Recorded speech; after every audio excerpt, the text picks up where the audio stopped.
الحمد لله نحمده ونستعينه ونستغفره ونؤمن به ونتوكل عليه ونعوذ بالله من شرور أنفسنا ومن سيئات أعمالنا من يهده الله فلا مضل له ومن يضلل فلا هادي له ونشهد أن لا إله إلا الله وحده لا شريك له ونشهد أن سيدنا ومولانا محمدا عبده ورسوله صلى الله تعالى عليه وعلى آله وأصحابه أجمعين أما بعد قال الله تبارك وتعالى في كلامه المجيد أعوذ بالله من الشيطان الرجيم بسم الله الرحمن الرحيم والفجر وليال عشر والشفع والوتر والليل إذا يسر هل في ذلك قسم لذي حجر وقال تعالى وإذ ابتلى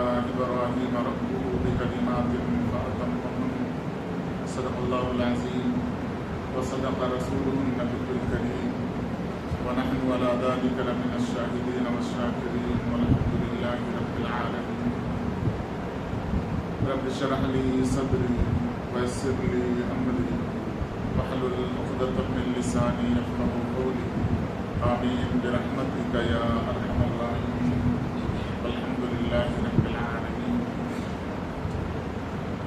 حضرات سامعین، اللہ جل شانہ کا لاکھ لاکھ شکر و احسان کہ اللہ جل شانہ نے ہمیں ایمان کی دولت سے نوازا اور جناب رسول کریم صلی اللہ علیہ وسلم کی امت کے اندر پیدا فرمایا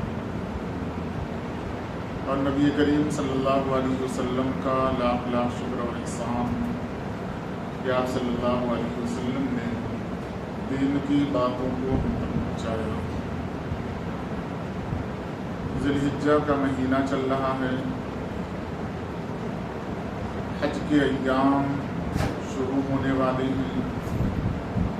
وہ حضرات جن کو اللہ تبارک و تعالی نے فریضہ حج کی ادائیگی کی طاقت دی ہے، قدرت دی ہے، اللہ تبارک و تعالی نے جنہیں بلانا مقدر کر دیا ہے، اور وہ لوگ جو صاحب نصاب یا مالدار ہونے کے بعد اس کوشش میں لگے ہوئے تھے یا لگے ہوئے ہیں کہ اس فریضے کو ادا کریں، وہ تیاری میں ہیں اور بہت سے لوگوں نے اپنا سفر مکمل بھی کیا کہ وہاں تک پہنچ چکے.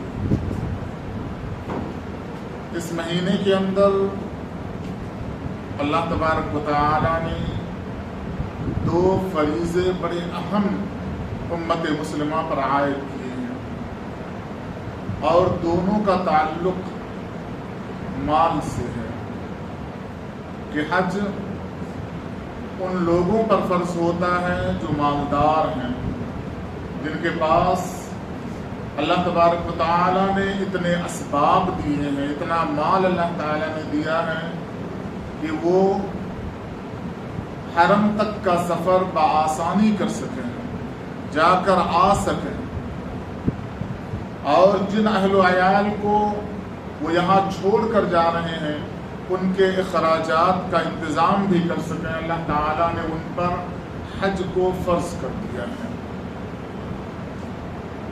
جس طریقے سے ایک عاقل بالغ مسلمان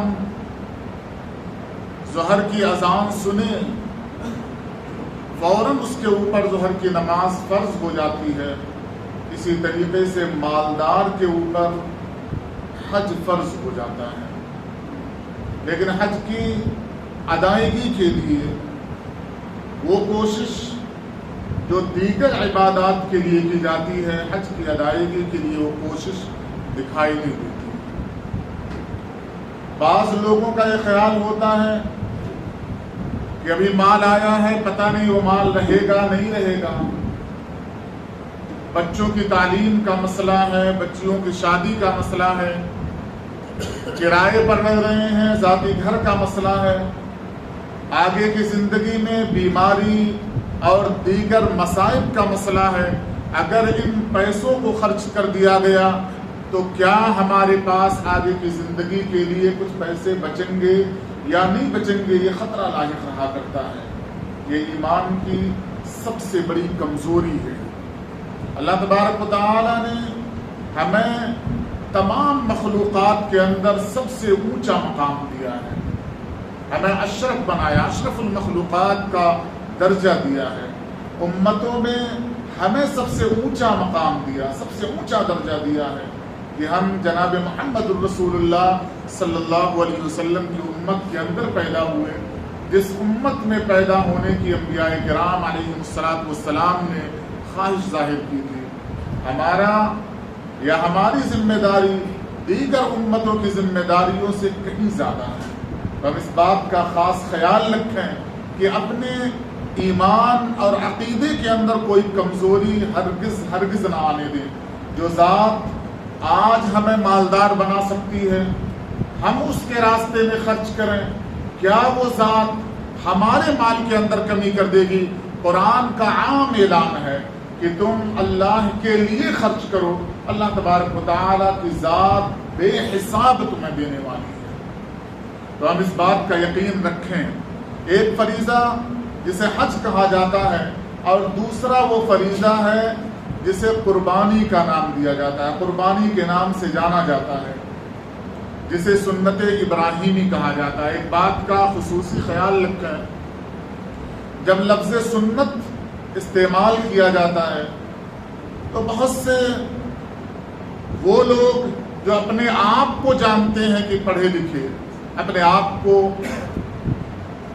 علم والے جانتے ہیں اور اپنے آپ کو پتہ نہیں کون سا علم رکھنے والے جانتے ہیں، ان کا یہ خیال آتا ہے کہ سنت ہے، اور تمام سنتوں کے درجے میں رکھتے ہوئے وہ قربانی کی سنت کو کوئی اہمیت دیتے نہیں ہیں، حالانکہ یہ سنت فرض کے سنت کے دائرے میں آتی ہے۔ یاد رکھیں، بہت سی ایسے چیزیں ہیں جسے لفظ سنت سے تعبیر کیا گیا، جیسے آپ نکاح لے لیں، جب نکاح پڑھائی جاتی ہے تو خطبے کے درمیان کہا جاتا ہے النکاح من سنتی، آپ صلی اللہ علیہ وسلم کا قول نکاح میری سنت ہے۔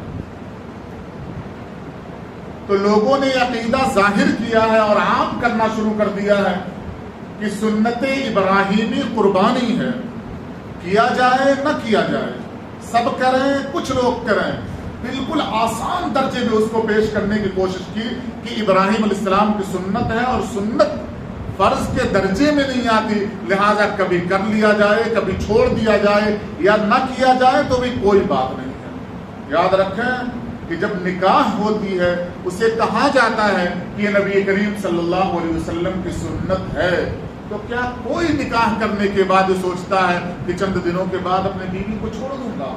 سنت ہی تو ہے، پھر نکاح کر لوں گا، پھر چھوڑ دوں گا، پھر نکاح کر لوں گا، پھر چھوڑ دوں گا۔ اس سنت کو فرائض کے درجے میں لیا جاتا ہے کہ اب وہ رشتہ بندھا ہوا ہے جس رشتے کے بندھ جانے کی بنیاد پر اب تمام حقوق مرتب ہوں گے، اب یوں ہی بلا عذر شرعی کبھی چھوڑا نہیں جائے گا۔ اسی طریقے سے اللہ تبارک و تعالی نے قربانی کے فریضے کو امت محمدیہ کے اوپر لفظ سنت کے درجے سے، لفظ سنت کے لفظ سے اللہ تبارک و تعالی نے وہ وجوب کا درجہ دیا ہے کہ جب تک انسان صاحب نصاب رہے گا اسے قربانی دینا لازم اور ضروری ہے۔ حضرت ابراہیم علیہ السلام کے نام سے کچھ غلط فہمیاں ابھی عام کی جا رہی ہیں، انشاءاللہ بقرعید کے بعد اس پر تفصیلی گفتگو کی جائے گی کہ نئے مذہب کے ایجاد کی بنیاد پر کس طریقے سے لوگوں کو امت محمدیہ سے کاٹ کر ایک الگ مذہب کی طرف، ایک الگ مذہب کا رخ دے کر مذہب ابراہیمی کی طرف لے جانے کی کوشش کی جا رہی ہے، اور یہ عقیدہ پنپایا جا رہا ہے، نکالا جا رہا ہے کہ یہودی، عیسائی اور مسلمان ان کا ملا جلا ایک مذہب ہے جسے مذہب ابراہیمی کہا جا سکتا ہے۔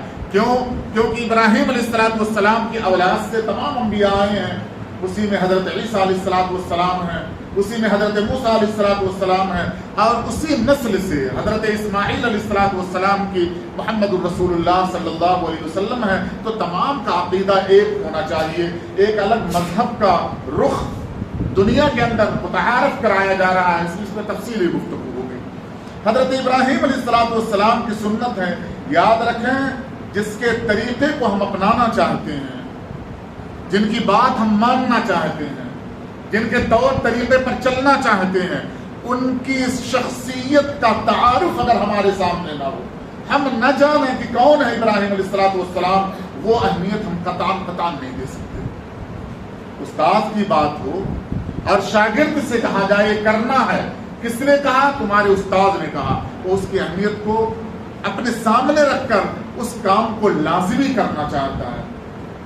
کسی نے کہا ہوگا، عام آدمی کہہ رہا ہے تو اسے بالکل آسانی سے لے لیتا ہے، وہ بندہ سوچتا ہے چلو ٹھیک ہے، کریں گے نہیں کریں گے۔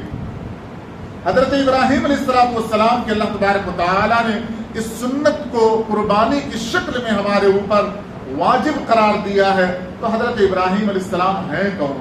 کیوں اللہ تبارک و تعالیٰ نے اتنا اونچا مقام دیا اور ان کے طریقے کو امت محمدیہ کے اندر رائج کیا اور وجوب کا مقام دے دیا؟ آپ قرآن کریم سے سوال کریں۔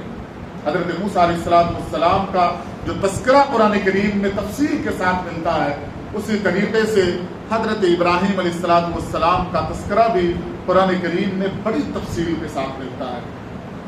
اللہ تعالیٰ خود کہہ رہے ہیں وَاذْكُرْ فِي الْكِتَابِ ابراہیم، یہ تذکرہ کیجیے، اور ذات تذکرہ کرنے والی ذات کو خود اللہ تبارک و تعالیٰ کی ذات ہے۔ جب کسی کے بارے میں کہا جاتا ہے ان کو یاد کرو، تو یاد کرو کہا جاتا ہے، مطلب بڑی اہمیت والا وہ آدمی ہے، وہ شخصیت بڑی بابرکت شخصیت ہے، اسے یاد کیا جانا چاہیے، بار بار تذکرہ کیا جانا چاہیے۔ اللہ تبارک و تعالیٰ نے وہ لفظ استعمال کیا وَاذْكُرْ فِي الْكِتَابِ ابراہیم إِنَّهُ كَانَ صِدِّيقًا نَبِيًّا۔ کیوں اللہ تبارک و تعالیٰ نے لفظ صدیق حضرت ابراہیم علیہ السلام کے نام کے ساتھ یا ابراہیم علیہ السلام کے تذکرے کے ساتھ کیا ہے؟ آپ پورا قصہ اگر حضرت ابراہیم علیہ السلام کا اٹھا کر دیکھیں گے تو عقل میں بات نہیں آئے گی۔ کہا ابراہیم علیہ السلام سے کہا آگ میں کود جاؤ، ابراہیم علیہ السلام آگ میں کود گئے۔ کہا بیٹے کو ذبح کرو، بیٹے کو ذبح کر رہے ہیں۔ کہا پہ آب و گیاہ وادی میں، اس سنسان جگہ پر ریگستان میں، ماں کو اور اس کے ساتھ بیٹے کو یعنی بیوی اور بچے کو، اس بچے کو جس کے لیے آپ نے کہا تھا رب ہب لی من الصالحین، اس کو وہاں پر چھوڑو جہاں کچھ نہ ہو۔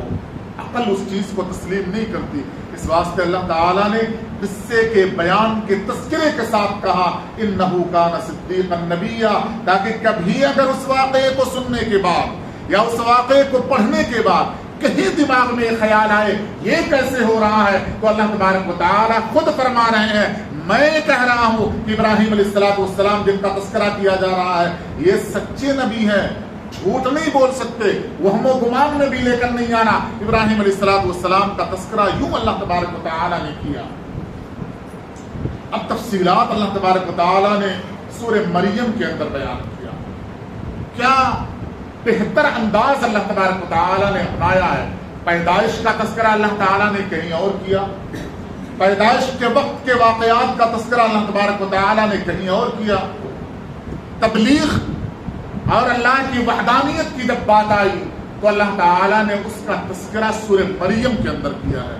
حضرت مریم کا تذکرہ کیا گیا، ان کی پیدائش کا تذکرہ کیا گیا، ان واقعات کو اللہ تبارک و تعالیٰ نے بیان کیا، حضرت عیسیٰ علیہ السلام کو بیان کیا۔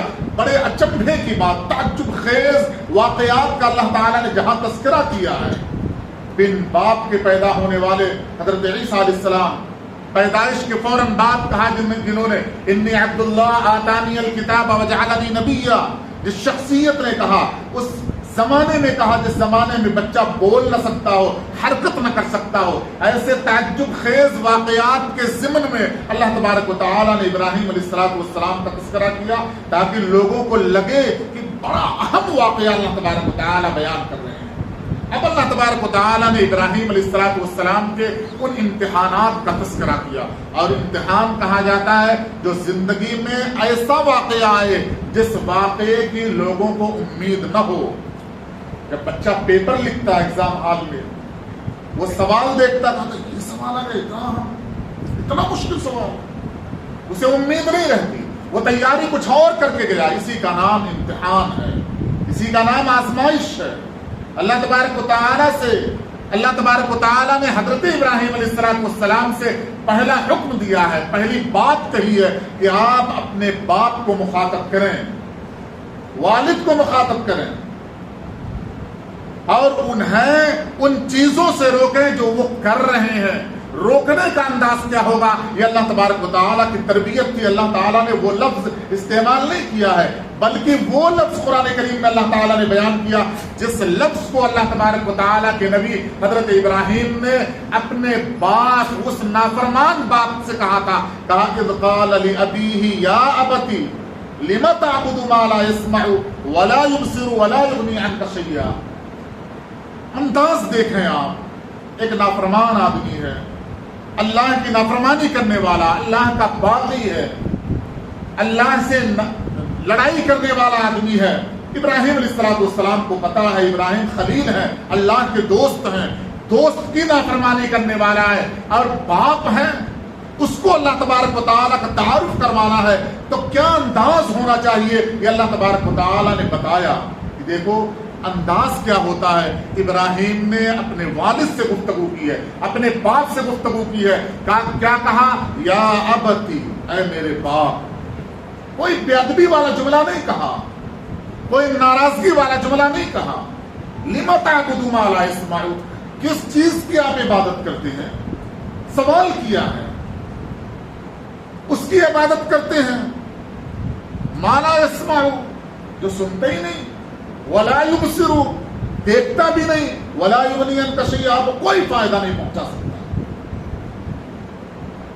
یہ اللہ تبارک و تعالیٰ کے نبی حضرت ابراہیم علیہ السلام نے سوالیہ انداز میں سوال کیا اور تبلیغ بھی کر دی۔ اس کے بعد حضرت ابراہیم علیہ السلام نے اپنے باپ سے کہا کہ اللہ تبارک و تعالیٰ نے مجھے علم دیا ہے،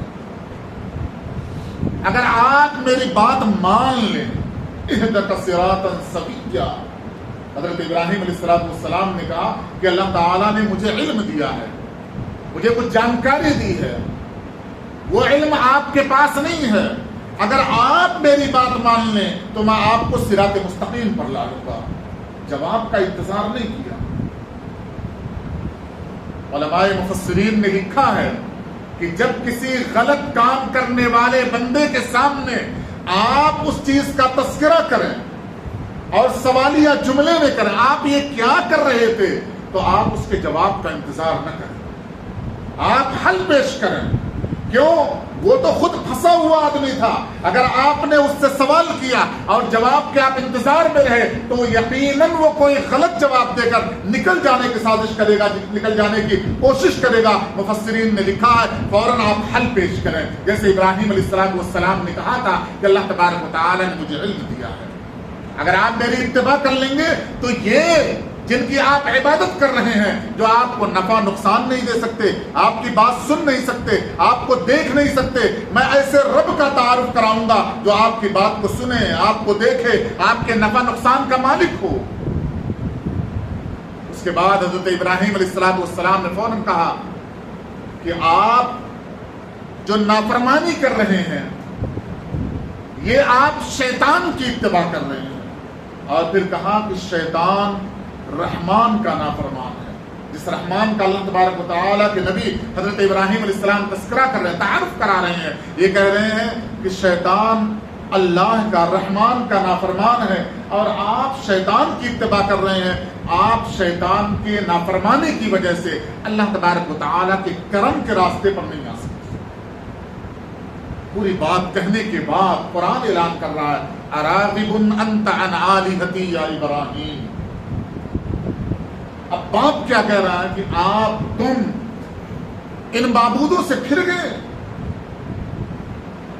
اگر تم نہیں مان رہے لأرجمنک لأہجرنی ملیا، میں تمہیں سنسار کر دوں گا، پتھروں سے ماروں گا، تم گھر سے بے گھر ہو جاؤ، چلے جاؤ یہاں سے۔ مفسرین نے لکھا ہے کہ باپ کے جو الفاظ ہیں اس سے پتہ چل رہا باپ نے یہ کہا تھا اب گھر واپس پلٹ کر نہیں آنا، اب گھر کے دروازے تمہارے لیے بند ہیں، سلام علیک۔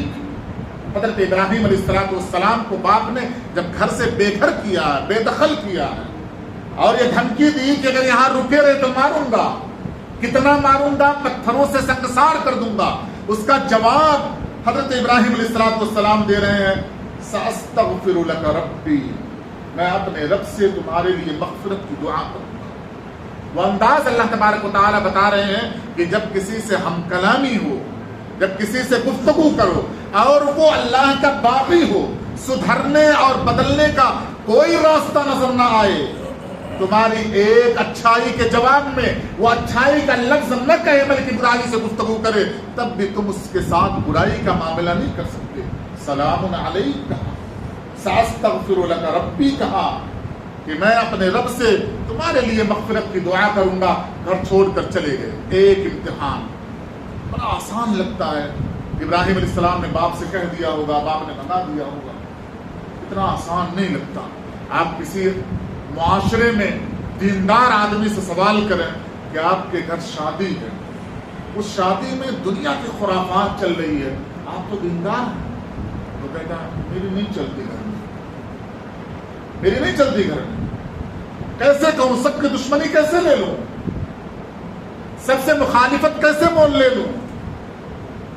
آپ اس جگہ پر کھڑے ہوں کہ آپ دیندار ہوں، شرعی معاملات پر عمل کرنا چاہتے ہوں، پورا خاندان آپ کا مخالف ہو اور آپ بیچارگی کے عالم میں کھڑے ہوں، تب تصور کریں کہ ابراہیم علیہ السلام ایسے ہی رہے ہوں گے۔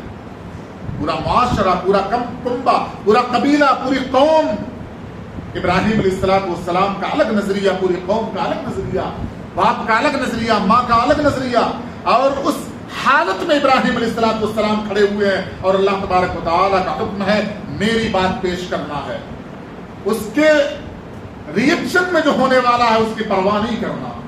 کہا آپ نے اپنے باپ سے گفتگو کر لی، باپ نے گھر سے بے گھر کر دیا اور یہ دھمکی دی کہ اگر یہاں واپس آئے لأرجمنک، مارے جاؤ گے، تکلیف دیے جاؤ گے۔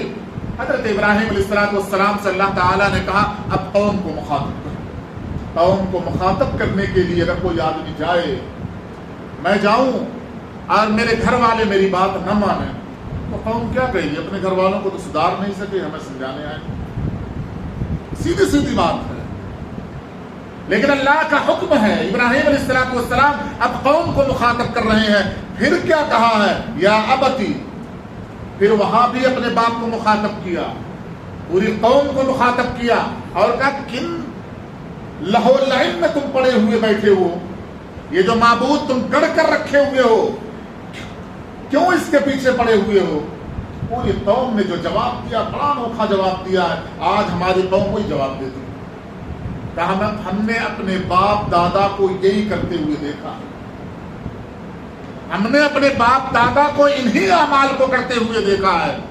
ابراہیم علیہ السلام نے کہا وہ بھی بیوقوف تھے، تم بھی بیوقوف، کہہ لیں آپ پوری قوم میں، پورے معاشرے کھڑے ہو کر کہیں کسی سے۔ اللہ تبارک و تعالیٰ ان قصے کو بیان کر کے سرسری طور پر چھوڑ دے کر چلے جانے کا حکم اللہ تبارک و تعالیٰ نہیں دیتے۔ ابراہیم علیہ السلام کے اس آخری آزمائش کو فریضہ بنایا ہے اور کہا ہے کہ ابراہیم علیہ السلام کو آپ سمجھیں، وَإِذِ ابْتَلَىٰ إِبْرَاهِيمَ رَبُّهُ بِكَلِمَاتٍ فَأَتَمَّهُنَّ، اللہ تبارک و تعالیٰ نے فرمایا کہ ہم نے ابراہیم کو چند کلمات سے امتحانات میں ڈال کر آزمایا ہے، اور ابراہیم علیہ السلام ان آزمائش میں کھڑے اترے ہیں، اور پھر اس آخری آزمائش کو فریضہ کہا، قربانی کا فریضہ کہا، اس واسطے کہا تاکہ تمام فرائض، تمام فریضے اس بندے کے سامنے ہو جو بندہ قربانی کرنے کے لیے تیار ہو رہا ہے۔ کون ہے ابراہیم، کہاں سے اٹھے، کیسے تبلیغ کرنا شروع کیا، قوم کو کیسے مخاطب کیا، اپنے گھر والوں کو کیسے مخاطب کیا، کوئی بات نہیں مان رہا ہے، کیا اس کی پرواہ کیا؟ اللہ تبارک و تعالیٰ کے احکام کی پرواہ کی۔ یاد رکھیں جب دو باتیں ٹکرا جائیں، آپ کی بات اللہ کی بات ہو اور پوری قوم کی بات الگ بات ہو تو آپ پوری قوم سے ٹکرا جائیں، اللہ تبارک و تعالیٰ آپ کے ساتھ کھڑا ہوا نظر آئے گا۔ آپ پورے ابراہیم علیہ السلام کے قصے کا خلاصہ یا قصے کا سبق دیکھ لیں کہ قوم کی مخالفت اگر اللہ تبارک و تعالیٰ کے احکام کی مخالفت پر ہو تو اللہ تبارک و تعالیٰ ضرور مدد کریں گے۔ حضرت ابراہیم علیہ السلام کی مخالفت میں اس وقت نمرود آیا، اس وقت بادشاہ آیا ہے، اور وہ بادشاہ جس کی حکومت تمام پوری دنیا پر تھی۔ چند بادشاہ ایسے گزرے ہیں، اس میں یہ بھی نمرود بھی ہے۔ تمام دنیا پر حکومت، باپ پہلے مخالف، قوم بعد میں مخالف، بادشاہ وقت مخالف۔ ابراہیم علیہ السلام سے سوال کر لیا، تم میری عبادت کیوں نہیں کرتے، کیوں سجدہ نہیں کرتے؟ ابراہیم علیہ السلام نے دو ٹوک جواب دیا۔ آپ تیسرا پارہ اٹھا کر دیکھیں سورہ بقرہ، آیت الکرسی کے ختم ہو جانے کے بعد، أَلَمْ تَرَ إِلَى الَّذِي حَاجَّ إِبْرَاهِيمَ فِي رَبِّهِ أَنْ آتَاهُ اللَّهُ الْمُلْكَ إِذْ قَالَ إِبْرَاهِيمُ رَبِّيَ الَّذِي يُحْيِي وَيُمِيتُ قَالَ أَنَا أُحْيِي وَأُمِيتُ۔ آپ اٹھا کر دیکھیں، بڑا انوکھا انداز اللہ تبارک و تعالیٰ نے اپنایا ہے کہ نمرود کے سامنے بات ہو رہی ہے۔ اللہ تبارک و تعالیٰ نے حکم دیا کہ آپ سوال کریں، سامنے دلیل رکھیں۔ کہا اللہ وہ ہے یحیی و یمیت، جس کے قبضے قدرت میں موت اور حیات ہے، مارنا اور جلانا۔ نمرود نے کہا انا احیی و امیت، میں بھی مارتا اور جلاتا ہوں۔ آپ تفسیر اٹھا کر دیکھیں، دو قیدیوں کو بلایا، ایک جس کے اوپر پھانسی کا حکم تھا، اسے چھوڑ دیا، کہا یہ تو کل مرنے والا تھا، میں نے اسے زندہ کر دیا۔ اور ایک وہ ہے جسے کل آزاد کیا جانا تھا، مار دیا، کہا دیکھو میں بھی مارنے اور جلانے والا ہوں۔ اب ابراہیم علیہ السلام نے دوسری جو دلیل دی ہے، آپ پوری تفسیر چاہے جس کی تفسیر اٹھا کر دیکھ لیں، اللہ تبارک و تعالیٰ نے یہ وحی نہیں نازل کی تھی ابراہیم علیہ السلام کے اوپر۔ یہ ابراہیم علیہ السلام نے خود کہا تھا، یاتی بالشمس من المشرق فاتی بہا من المغرب۔ دیکھا یہ دلیل اس کو سمجھ میں نہیں آتی، موٹا دماغ ہے، اسے سمجھ میں نہیں آتا۔ تو ابراہیم علیہ السلام نے کہا دن ہے، روزانہ سورج ادھر سے نکلتا ہے، تم اپنے آپ کو رب کہہ رہے ہو، سجدہ کروانا چاہتے ہو، روز ادھر سے سورج نکلتا ہے، کل ادھر سے نکال دینا، میں تمہاری خدائی کو تسلیم کر لوں گا۔ فَبُهِتَ الَّذِي كَفَرَ، اللہ وہ بندے چاہتے ہیں، اللہ دنیا کے اندر ایسے بندوں کو چاہتے ہیں کہ جو دلیل دنیا کے اندر کارگر نہ ہو سکے، اس دلیل کے پیچھے پڑ کر دنیا والوں کو پریشانیوں میں ڈالنے کے بجائے انہیں دو ٹوک جواب دے کر نکالا جائے، مسئلے کا حل پیش کیا جائے۔ اللہ تبارک و تعالیٰ یہ چاہتے ہیں۔ ابراہیم علیہ السلام کی آخری آزمائش کا انشاءاللہ آئندہ جمعہ تذکرہ کیا جائے گا۔ ایک آخری بات کہہ کے بات کو ختم کروں گا، قربانی کس پر واجب ہے، کون کرے قربانی، کیوں کرے قربانی؟ 2 منٹ لوں گا۔ صاحب نصاب وہ آدمی جس کے پاس ضرورت سے زائد مال ہو، ضرورت سے زائد، چاہے پیسہ تھوڑا سا ہو، ضرورت سے زائد چیز ہے، ضرورت سے زائد چیز جس کے بغیر انسان جی سکے، جس کے بغیر، یعنی فریج ہے اگر نہ رہے تو بھی بندہ جیے گا، بہت سارے خاندان جی رہے ہیں، ٹیلی ویژن ہے اس کے بغیر جیا جا سکتا ہے، موبائل ہے اس کے بغیر جیا جا سکتا ہے، 1 جوڑا 2 جوڑا 4 جوڑا ہے، لیکن شیروانی شادی کے لیے، ولیمے کے لیے الگ سوٹ ہے، اس کے بغیر جیا جا سکتا ہے۔ یہ تمام ضرورت سے زائد چیزیں ہیں، ان کی مالیت کو جوڑا جائے گا۔ اگر 52.5 تولہ چاندی کے بقدر یہ سامان اس کی جتنی قیمت آ گئی تو اس شخص پر قربانی واجب ہے، اور 52.5 تولہ تقریباً 70-80 ہزار روپے کے قریب جا رہا ہے۔ ایک جوڑا اگر ہم اٹھا کر دیکھیں گے سلوائی کے ساتھ 2-2 ہزار 4-4 ہزار کے جوڑے ہمارے پاس، فریج اٹھا کر دیکھ لیں 40-40 ہزار روپے کی ہے، ٹیلی ویژن اٹھا کر دیکھیں گے لاکھوں روپے کی ہیں۔ اور کن کے اوپر واجب ہے؟ ہم یہ سوچتے ہیں گھر کا ایک فرد قربانی کر دے گا، چلے گا نہیں چلے گا، صاحب نصاب نہ ہو تب بھی اللہ تبارک و تعالیٰ کا حکم ہے اسے قربانی کرنا چاہیے۔ آپ صلی اللہ علیہ وسلم کی پوری زندگی اٹھا کر دیکھیں آپ صاحب نصاب نہیں ہوئے تھے. لیکن حضرت انس رضی اللہ تعالیٰ عنہ فرماتے ہیں جس دن قربانی کا حکم آیا ہے اس سال سے لے کر آپ صلی اللہ علیہ وسلم کی وفات تک میں نے کبھی ایسا نہیں دیکھا آپ صلی اللہ علیہ وسلم نے قربانی نہ کی ہو.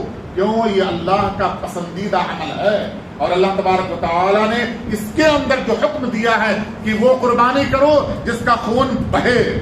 خون بہنے کا مطلب مفسرین نے دو باتیں مراد لی ہیں. ایک بات کہ ایسا ذبح کیا جائے کہ جسم کا پورا خون نکل کر باہر آ جائے. ذبح کے طریقے کو ایک آخری طریقہ کیا ہوا کرتا ہے؟ چھری چلایا قصاب کو دے دیا, قصاب دبا کے پکڑے ہوئے, دبا کے اس نے پکڑ لیا, خون نکل ہی نہیں رہا. ذبیحے کا طریقہ یہ ہے کہ حلقوم کاٹ دیا جائے, اندر کی رگ کٹ جائے, پھر اسے چھوڑ دیا جائے تاکہ وہ تڑپے. جب وہ تڑپتا ہے تو اندر جو دم مسفوح ہے, اندر جو رکا ہوا خون ہے, اس کے تڑپنے کی وجہ سے نکل کر باہر آ جاتا ہے. اللہ تبارک و تعالیٰ چاہ رہے وہ خون بہے. دوسرا مطلب علماء نے مراد لیا ہے کہ تگڑا بکرا ہو, فربا جانور ہو, تاکہ وہ خون جیسے آپ چھری چلائیں تیز خون نکل کر بہے. یہ اللہ تبارک و تعالیٰ کو بہت زیادہ پسند ہے. ہم جائیں گے مارکیٹ میں, بکرا کتنے کا بھائی؟ 12,000 والا نہیں, 6-7 ہزار والا بتاؤ. کیسا لاتا کمزور, ایسا جو ہم اپنے گھر میں بھی نہ لا سکیں. وہیں رہنا تو باہر, وہاں سے لینا نہیں رہے, دور رہو. ایسے بکرے کی آپ اللہ کے لیے قربانی دے رہے ہیں. وہ قربانی جس کا ثواب آپ کو ملے گا, جس کے بارے میں اللہ تعالیٰ نے خود قرآن میں تذکرہ کیا ہے. یہ ساری چیزیں پہنچنے والی نہیں ہے, اندر کی بات پہنچنے والی ہے, نیت پہنچنے والی ہے. کس نیت سے 6,000-7,000 نکالا تھا؟ اللہ کو خوش کرنے کے لیے. اللہ تعالیٰ فرماتے ہیں لن تنالوا البر حتى تنفقوا مما تحبون. جب تک محبوب مال میرے راستے میں خرچ ہونے نہیں ہوگا, جب تک وہ چیز قبول ہونے والی نہیں ہے. 10,000 نکلتا, 20,000 نکلتا, اس کا بکرا خریدتے. بعض لوگ تو کہتے ہیں بہت مہنگا بکرا خریدیں گے, بوٹی بڑی سخت ہوگی, گلے گی نہیں. کیا سوچ ہے ہماری, بوٹی گلے گی نہیں, اللہ کے پاس پہنچے گی نہیں. اللہ کے نبی صلی اللہ علیہ وسلم جو قربانی کیا کرتے تھے, 2 جانور استطاعت کے بغیر, دو بکرا استطاعت کے بغیر. ایک آخری بات, دمبا 6 مہینے کا رہے گا چلے گا, بھیڑ. بکرا 1 سال مکمل ہونا چاہیے. 1 سال سے کم کا اگر بکرا ہے, ہزاروں آپ کر دیں کوئی فرق پڑنے والا نہیں. گائے یا دیگر جانور جو بڑے جانور 2 سال, اونٹ 5 سال. آپ پتہ لگائیں کہ جس جانور میں آپ نے حصہ لیا ہے وہ 2 سال کا ہے نہیں ہے, آپ جانیں. جو بکرا آپ ذبح کر رہے ہیں, آپ کی ذمہ داری ہوتی ہے کہ آپ تحقیق کریں کہ وہ بکرا 1 سال کا ہے یا نہیں ہے. جو دمبا آپ قربانی کے لیے لے کر آئے ہیں وہ اتنا تگڑا ہے کہ 6 مہینے میں 1 سال کا لگ رہا ہے, وہ آپ جانیں. اللہ تبارک و تعالیٰ نے ہر فرد کے فریضے کو ہر فرد کے ذمے لازم قرار دیا ہے. ہر آدمی تحقیق کرے اور یوں قربانی کرے اور اللہ کے حضور اس چیز کو پیش کرے تاکہ اللہ تبارک و تعالیٰ قبول کرے اور حضرت ابراہیم علیہ السلام کی سنت آباد اور سنت پہ اوپر عمل ہو. اللہ تبارک و تعالیٰ سے دعا ہے کہ اللہ عقل سلیم عطا فرمائے.